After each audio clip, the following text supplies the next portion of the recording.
This is Film Talk, where we interview the brightest minds in filmmaking 5 days a week.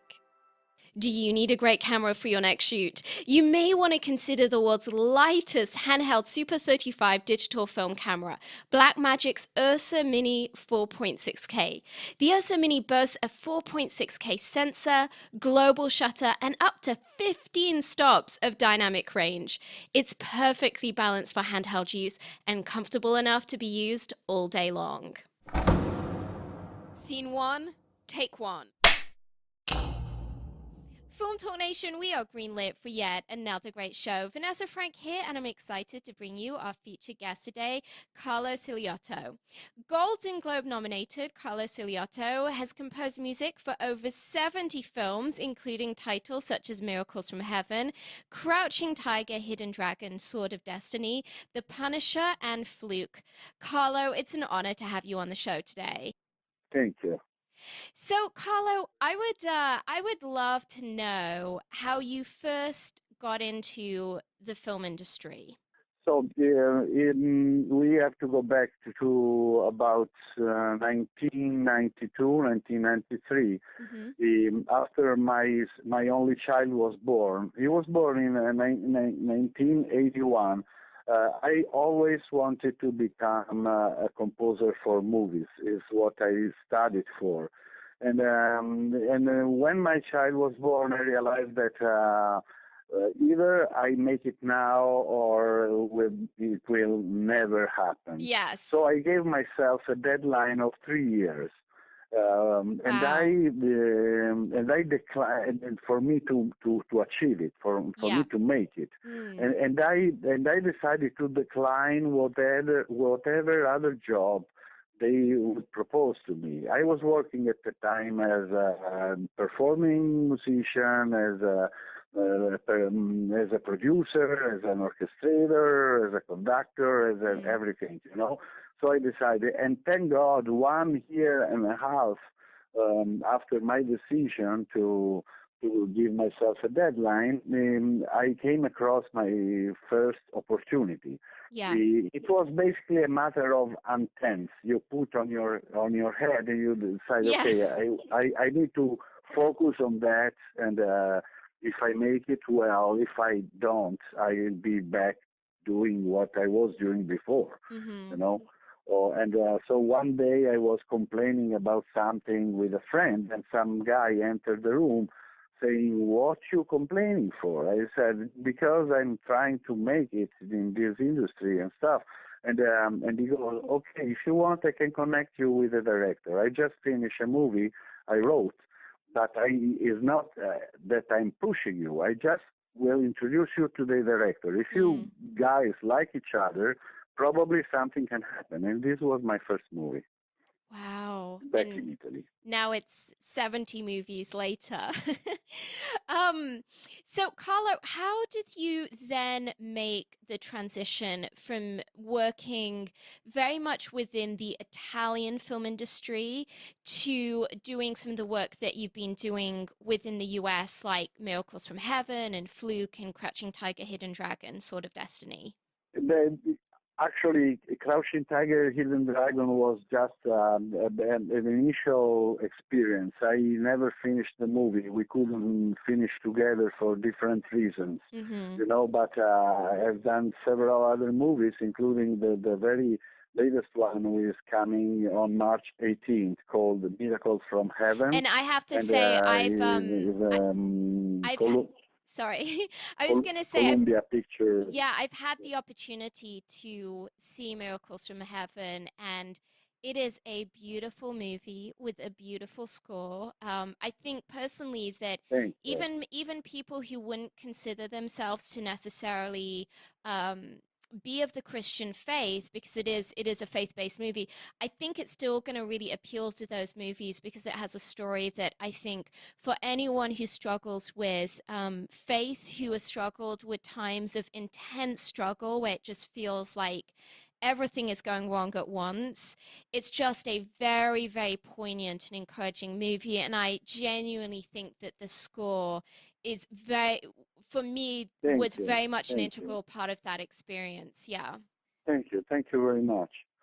So my transition to America was thanks to a movie called Flight of the Innocent, directed by an Italian director, Carlo Carlei. We did this movie. We made this movie happening in Italy, and everybody hated it in Italy, Yeah. both audiences and critics. Yeah. While everybody loved it here, they loved it Yes. here so badly because Carlo had the script for Fluke already written, and he wanted to make it happen here in America, in Los Angeles with MGM. Yeah. So he came by with Flight of the Innocent, which was distributed by MGM, and everybody badly loved the movie. Mm. And I remember I came to town over the awarding season, so it was quite before. I mean, over the holidays, Christmas holidays, in which you usually you have parties all around for movies Mm. and stuff. And people would ask me, why are you here? And so I said, because I scored this movie, Flight of the Innocent. Oh, you are the one. That's fantastic, this movie. Everyone knew this movie in the industry. And Really? they would hug me rather than compliment with me. They Yes. would hug me, Wow. and they say, oh, you guys did a marvelous job. So they really loved it. And this was my first opportunity. Yeah. Then I went back to Italy, but I was called here to score several episodes of the Bible saga with great directors like Mm. Robert Markovitz, Roger Young, until the 2004, Mm. after scoring a beautiful series with Julius Caesar with a stellar cast. Mm. I did The Punisher with John Travolta and Thomas Jane, and this movie changed a little bit my position in the industry here Mm. because it was recognized as a score and stuff. Yeah. Mm. So, but also in this case, I gave myself a deadline. I want to Yes. make it within 1 year. I need to Yeah. make it. You Yeah. know. Yeah, yeah, yeah. Yeah. And in terms of the experience of working in America as opposed to the experience of working in Italy, is it much the same, or do you feel that there's some significant differences between maybe the way that directors in Italy approach the work with their composer and the way that American directors do? Artistic wise and storytelling wise is the same because the process is always the same. You have Mm. a story to tell. You have to understand what parts the music has to play in the movie. Music is the only actor you don't see, Yes, but indeed. you need to know what parts this actor has to play in the Mm. movie. And the most important thing of all is you to be on the same page with the director because Yeah. the director is the movie, and you'll be inspired by his or her vision, Mm. and so there is no differences in this sense. The big differences are industry-wise because, of course, here you have this is the mecca of the cinema at the moment. Yeah. This is the place where everybody comes from all over the world if they want really to make it, if they want really their opuses to be known all around the world. You need Mm. to come over here. Even if you shoot a movie in Macedonia, you need to come over here for Yes. the movie to be distributed worldwide. And worldwide, and you need to be here. And of course, the process is more industrial here, but it depends. If you're working for a studio movie, it is kind of different because you have many people having opinions Mm. and giving you opinions and Yeah. asking for something specific, which can be also a blessing, believe me, Yeah. because Yeah. it is like having some friends. It is on you how to take it, Mm. But you have some enemies too, and some it's tricky because the enemies can be, for instance, the temp music can be an enemy to you. Yes, You know, the indeed. temporary music they Indeed. put on the movie for them to screen the movie to focus groups and to have previews of the movie with Mm. temporary music. This can be tricky because it can be a great suggestion, temp music, or a great enemy. You Yeah. know, so it depends on how it goes, or it depends on you. It depends on the on the filmmakers also. You know, very Yeah. much. But I Yes. think that temp music is something every good composer can handle. I mean, Mm. can deal with. You know, because you don't need to copy anyone. You need to understand maybe why a certain temporary music works on a particular scene, and then you do it on your own way, of course. Yes. But you know, it's always about you and about your relationship with the filmmakers. Mm. In terms of that That's relationship, the biggest difference.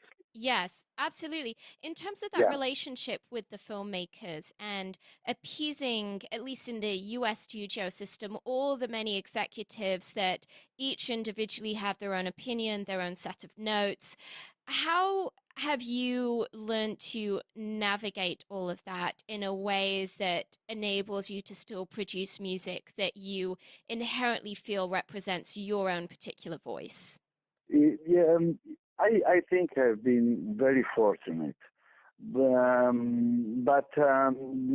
very fortunate because I put myself in the industry not in a way I want to do everything at all costs, you know, and I want to be there and having someone pushing me and stuff. No, I prefer to work less in terms of Yeah. numbers, but better in terms of quality. Yes. So it is very important for me that the relationship with the director is so important. For instance, when I did The Punisher, okay, I was in Italy, and some music supervisor called me to score here in town a very independent movie. I said, I'm coming very willingly. I want to Mm. be there. I want to be working in this industry.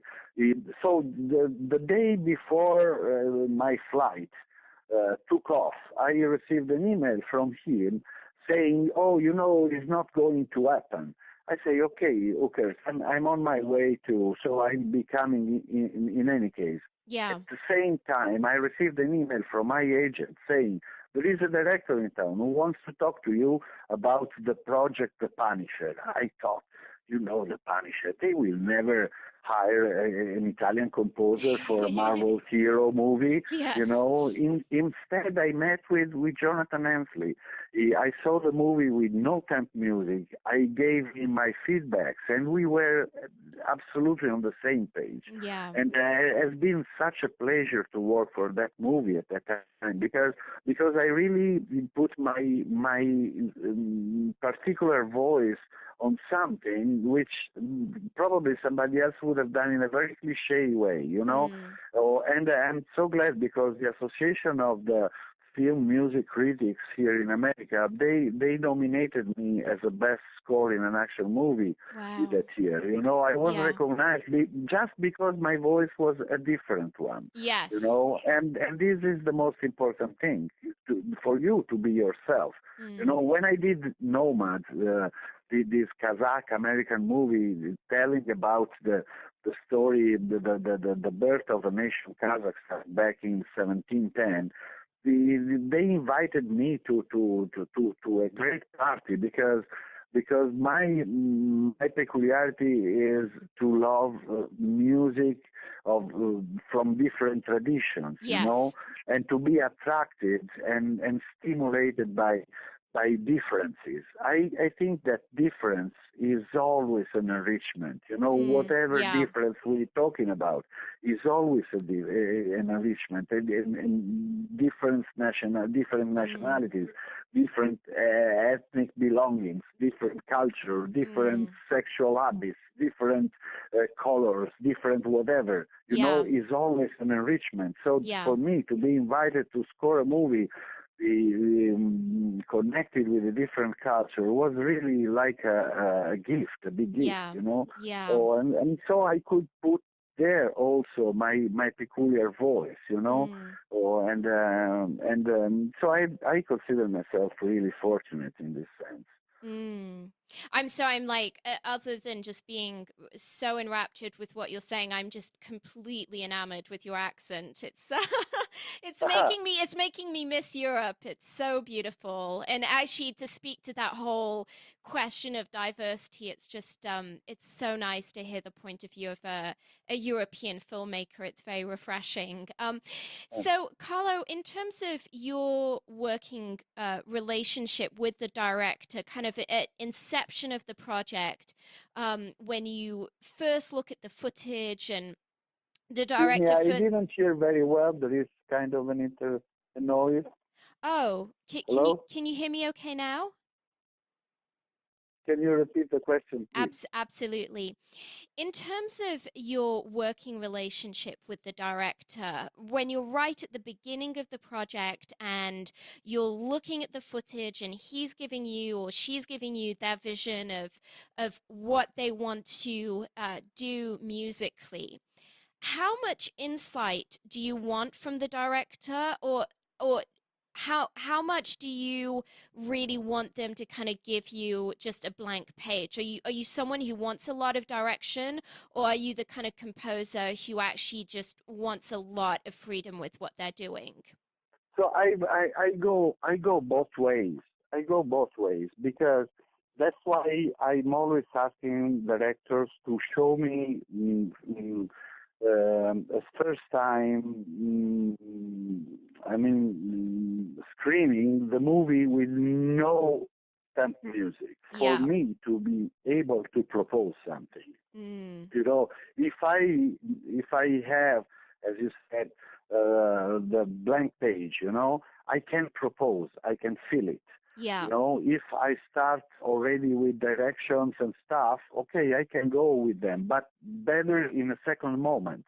Mm. Better at the beginning for you to be able to propose something they probably never considered before, you Yes. know, or Yes. because no one, once you as a director, once you work on a movie, you have a script, okay, in Hmm. front of you. You shoot your movie, then you edit your movie, and you are happy with this scene, but not that happy with this other one, and you feel like in this other one there is something missing, you know, or something, Yeah. but you don't know how audiences perceive this scene. And actually, the great privilege of a composer is for the composer to be the very first audience to the movie, the very Mm. first viewer, Indeed. the very Yeah. first person, the very first person whom is asked to give back to the movie the feelings the movie just gave to you. You know Yeah. what I mean? Oh, that's And beautiful. and and so and after saying that, I really want to have the more direction as possible because I become, after my first viewing of a movie, I become like a sponge, and I'm really I am really waiting for directions, for inputs, for suggestions, for feelings, you know, because Mm. they will enrich your vision. Yeah. They will add elements to your vision, you know. Mm. And it is so important. So I go both ways. Mm. But you know, there is something actually always happening. When I first see a movie, I always have these 2, 3 notes coming to my mind. You know, this little cell of music, which is there is always in a movie a moment in which something sparks for you. You know, Yes. and your soundtrack, at least in my case, and your soundtrack starts from them. Then is up to you to build on this first element you have, Mm. you know. And I think that the most important thing ever is to work on this spark, Mm. initial spark. So what Yes. I'm doing generally is I try movie, not movie, spotting, not spotting. I try to develop this first Mm. pattern, and to convert it into at least 3 minutes long cue. For me Yes. to study it, and I want to, and I feel safe only after proposing this scene to the director Mm. and after the director approves this scene. Mm. Because this is my way to make sure that we are on the same page. And for me to make sure that I can work on my emotions and Yeah. that my emotions already belong to the movie. Mm. So that's my way, I Yeah. think. Wow, it's just magical to get to hear you share to get to hear you share the process. It really is beautiful. Um, in terms of your own personal career, what is one thing that you'd really wish you'd known earlier on?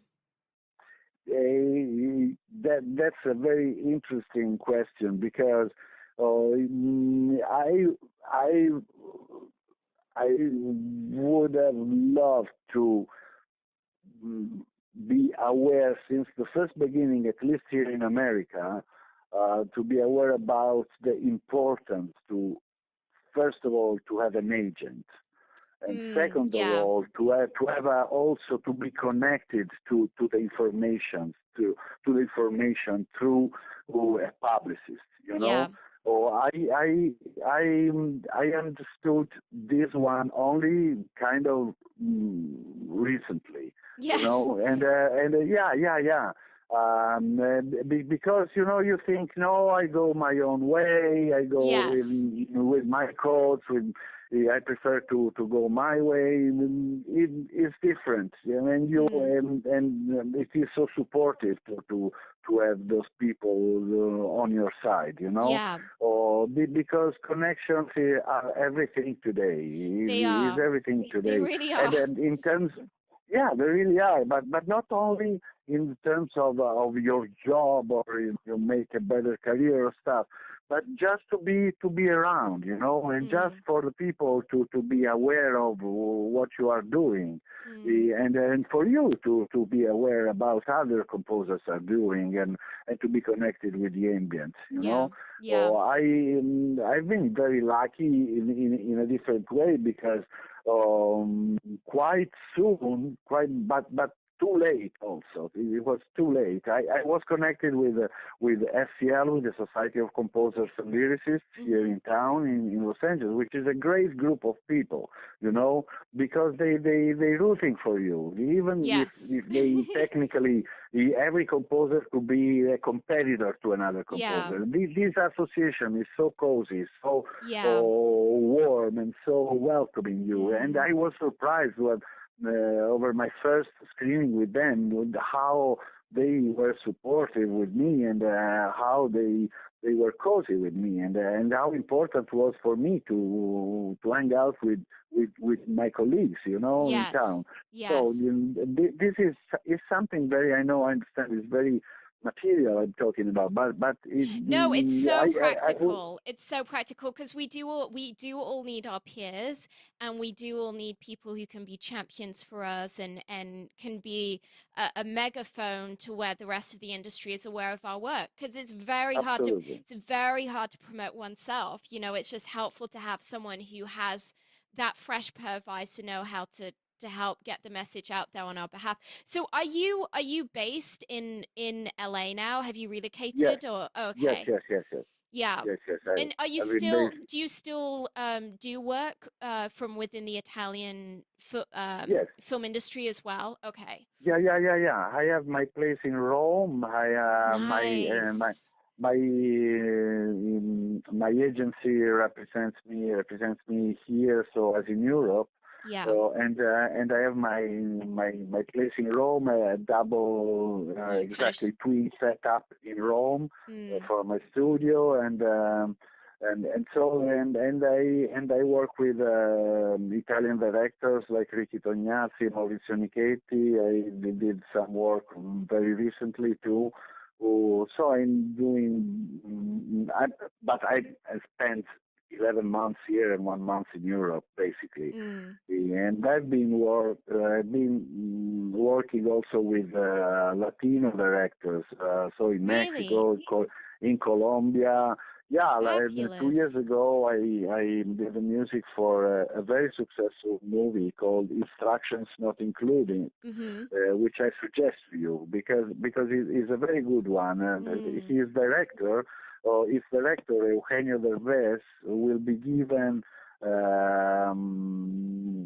the star on the Walk of Fame. I Fantastic. mean, the 10th of March, right now. Yes. Oh, wow. Or Yeah, that's in or like yeah, 6 days' yeah, time. because it became kind of an icon to Latino audiences Yeah. here because he's a very good one director and actor. Mm. So I've been working with Latinos after I scored La Misma Luna back in 2008, Yeah. directed by Patricia Regan, the same director for Miracles of Heaven, Mm. Oh, and this movie fantastic. yeah, this movie by Patricia became like the flag for the Mexican directors and for the Latino audiences Mm. here, and it was very successful. A movie which cost was 1.2 was sold in Mm. one night at the Sundance Film Festival for 8 million. So it Whoa. was a big event. Was a big event Wow. for a Wow. Spanish spoken movie. Oh my gosh, I'm sure So someone was opening up the champagne on that night. My goodness. yeah, no, they definitely did. I was sleeping, but Oh my the producers gosh. really did. Wow. Yeah, yeah, yeah, That's the yeah, yeah, dream.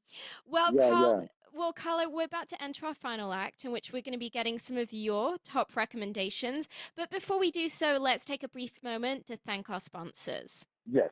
When you're putting together that masterpiece movie, the coloring is a major creative decision. It can make the difference between whether the audience interprets your story as warm, cold, dark, or light, and it can help define the genre of the film. Here's a quick tip. Horror movies tend to have blue tones, romantic comedies tend to have warm tones, apocalyptic movies tend to be grey and washed out, movies in which reality is off kilter tend to have green tones, and action movies tend to feature a lot of teal and orange, particularly in their artwork. The Emmy Award winning Da Vinci Resolve from Blackmagic will help you get that perfect color for your next production. The Da Vinci Resolve 12 combines professional non-linear video editing with the world's most advanced color corrector, so you can now edit, color correct, finish, and deliver all from one system. The DaVinci Resolve is completely scalable and resolution independent, so it can be used on set, in a small studio, or integrated into the largest Hollywood production pipeline. From creative editing and multi-camera television production to high-end finishing and color correction, only DaVinci Resolve features the creative tools, compatibility, speed, and legendary image quality that you need to manage your entire workflow, which is why it is the #1 solution used on Hollywood feature films. Carlo, welcome to the final act where you'll be sharing incredible resources and mind blowing answers. Are you ready? Thank you. Yes, I'm ready. Okay. Thank you. What is the best advice you've ever received? The best Advice. the best Mm-hmm. advice Yes. came from Carlo Savina. Carlo Savina was a composer back in Italy and a great conductor. He's the one who conducted the most famous scores by Nino Rota. He came here to Los Angeles to conduct the orchestra for The Godfather, stuff like that. Oh, This wow. kind of dimension. And Carlo once gave me an advice, and the advice was exactly this. If you have a theme in your hands that you think is the best theme for the movie you are scoring, keep playing it over and over again for you to understand all the skills this very theme can have in the movie. Mm. How it can become flexible, how the same theme you can use it for action, so or as for love, Yes.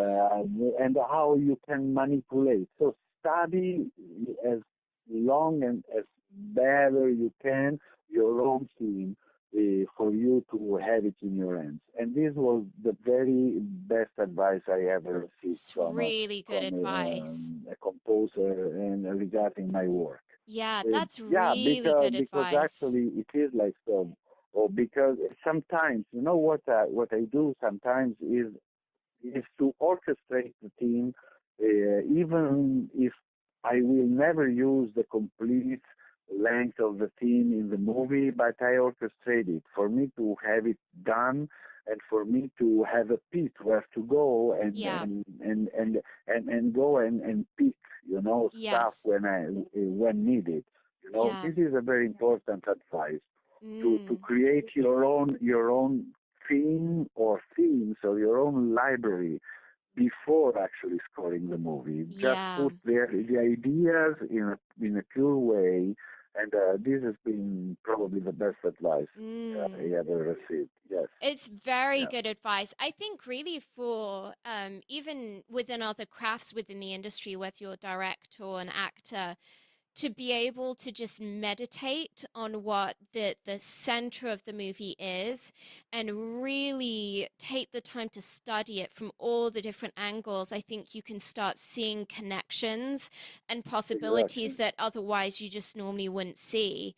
So I think that's brilliant advice for all of us that are on the creative side of filmmaking.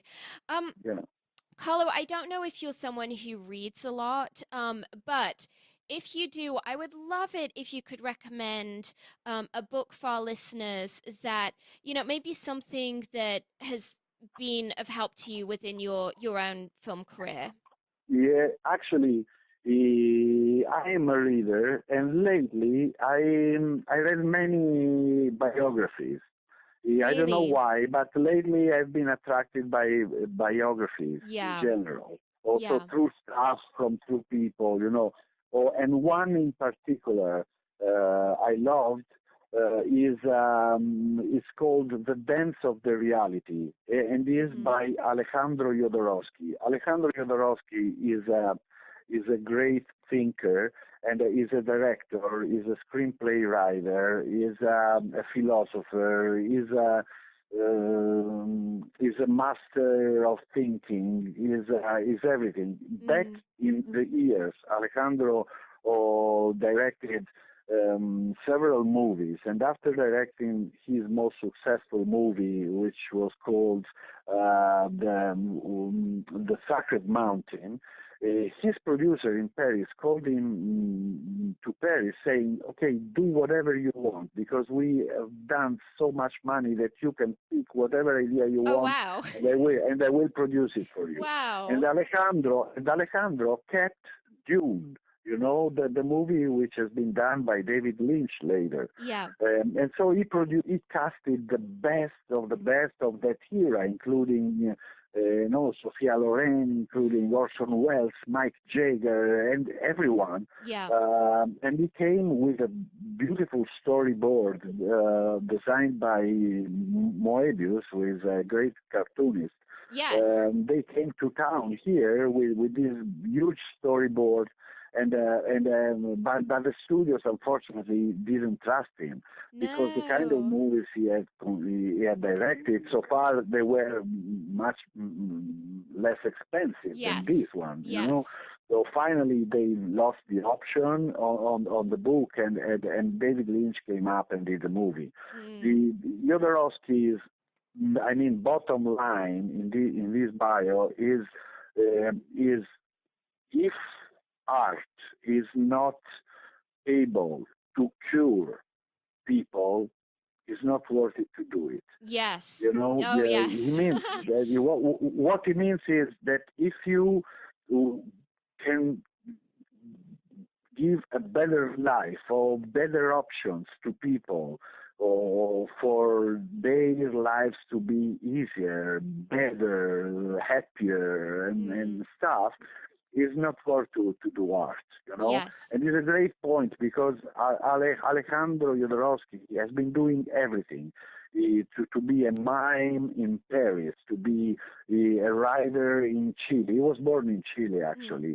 And so this is a book I really and actually a movie has been done. The two movies actually. One movie has been done, a documentary about Jodorowsky's Dune, about this whole process to try to do the film Dune. Mm. and to make it happen. And the other one movie is called The Dance of the Reality, as the book Mm. is called, and is based Mm. on the three first chapters of the movie. Yeah. Of the book, and is a masterpiece. But the book has been translated to English from Spanish, and Wow. it is fantastic. Dance of the Yeah, it Reality. sounds Yeah, beautiful. Well, in terms of that whole subject yeah, of the value of art in being able to heal people and um, to help them transcend their lives to a higher and more productive place, I really think that your soon to be released movie Miracles from Heaven is a brilliant example of that. I definitely want to include in the show notes for today a link to that movie. I would love it if you could share with us a little bit of about Miracles of Heaven, what the movie is about, and what compelled you personally to want to be involved in the project. yeah. So the story of the movie is a true one. So the movie is based on a book the mother of Annabelle Beam wrote. Annabelle was suffering few years ago in Texas from a very kind of unique and unknown sickness. So her brain wouldn't pass information to her digestive apparatus, you know. Yeah. Oh, and every doctor gave up with her. They were a simple church family down in Texas. Okay, Mm. so after coming back to at home, I mean. From Boston, where the main doctor was, the Dr. Nurko, impersonated by Eugenio Derbez, a great actor, or in Boston. I mean, Annabelle had an accident. She fell inside a tree. And this accident turned into be the solution of the problem because Mm. her brain was kind of reset Yes. after the accident. But she came back to consciousness, saying that she had been in heaven. And the beauty of the movie is that this heaven, told by Patricia Regan and Checo Varese, who is the DP, is a beautiful childish heaven, Mm. having the colors of a painting of Monet, the Yeah. Impressionist French painter, because Annabelle had been attracted prior to these events by a painting of Monet called The Lilies, Mm. which was in Boston. So her heaven has the colors of Mm. Monet Yeah. and the childish kind of feeling of Yes. The a whimsy. 9 years old girl, you Mm. know. And so this compelled me a lot. Mm. And in fact, as I told you, I wrote the theme. My first theme was the heaven theme Mm. for the heaven, and I wrote this very simple, childish little waltz Mm. for and for me to propose it to Patricia, to the director, and I thought if she likes it, whatever change they will ask me for the rest of the score is welcome, you know. But Yes. this is my soul in the movie. Yes. This is Yeah. my very approach to it, you Yes. know. So if I pass this exam, I'm in good shape, you know, and Yes. I can work hardly. And actually, we worked over a very very tight schedule. Mm. Oh, but finally, I mean, I'm very happy, and everybody is Yeah. very happy. Well, it's a beautiful movie. It stars Jennifer Gardner and Martin Henderson. And am I right in thinking it comes out on the 16th of March? Is that correct? 18th, I think. 18th of March. Okay. I Yeah, knew it was around then. I So think. yeah, I within might you be know wrong, but I within the think next 18th. couple of weeks it's coming out in theaters nationwide, and I'd really love to Excuse me. encourage I'm saying in a couple in the within the next couple of weeks it's coming out in theaters nationwide, and I Yeah. would just love to encourage all of our listeners that maybe you just need a little bit of joy, a little bit of encouragement, a little bit of a reminder of the fact that miracles can indeed happen, to just fray a path to their local cinema and to go see it. Um, Carlo, if you could recommend a website or an app to our listeners, maybe something that you use yourself um, frequently for your career, what would that be and why? Uh, I mean, quoting another biography, autobiography, Frank Zappa's one. The biography by Frank Zappa starts with a quote, and the quote is, "To create something extraordinary, you you better have a very ordinary life, a very Yes, regular life." indeed. Eh, this is something really wise in a way. So my way to to read this quote is that when I'm working on something, I really try to be on my own, to be focused on it, Mm, to have no distraction while the process, until the very end of the process, yes. until my name appears on the screen. Mm, Meanwhile, the other thing I'm doing is to keep in touch with my family wherever they are, with my friends wherever they are, and mm, any moment I want to have a rest from the work. I spend the moment with the best of my friends yeah. and my family. Even Mm, only by phone, by Skype, whatever mm, media allows me to do it. mm. Oh, and I think this is my way. Some Yes. others they work out. They do some physical exercises. They Mm. do every kind of yoga or something. In my case, it's just to keep quiet. I'm a very sociable person, so I'm always surrounded by friends, and I love to be among people all the time. Yeah. But when I work, they really, all my friends, they ask, what's going on with you? What's wrong with you? So You've because disappeared. yeah, you disappear, It, and it's actually what I do. and in terms of leading that organized life, do you have some tools that you would recommend to be able to do that? I mean, are there any apps that you The use timing. or So to have, yeah, yeah, to have a regular happenings every day, yeah. have to keep like is like a time zone, Yeah. after having a jet lag, Yes. to really synchronize yourself on the new time zone. For instance, if I'm not working, I like to wake up late in the morning. Mm. But if I'm working, I need to wake up very very early. Yeah. And so my day becomes longer all of a sudden, but I have my interruption for lunchtime, and Mm. I stop working around 8:30. After 8:30 in Yeah. the night, I don't trust myself anymore. And so I have a very very very irregular life in this Yes. sense. Well, That's that's all great insight and guidance, Carlo. Well, that's a wrap. Film Talk Nation, in this industry, you're only as good as the people you know.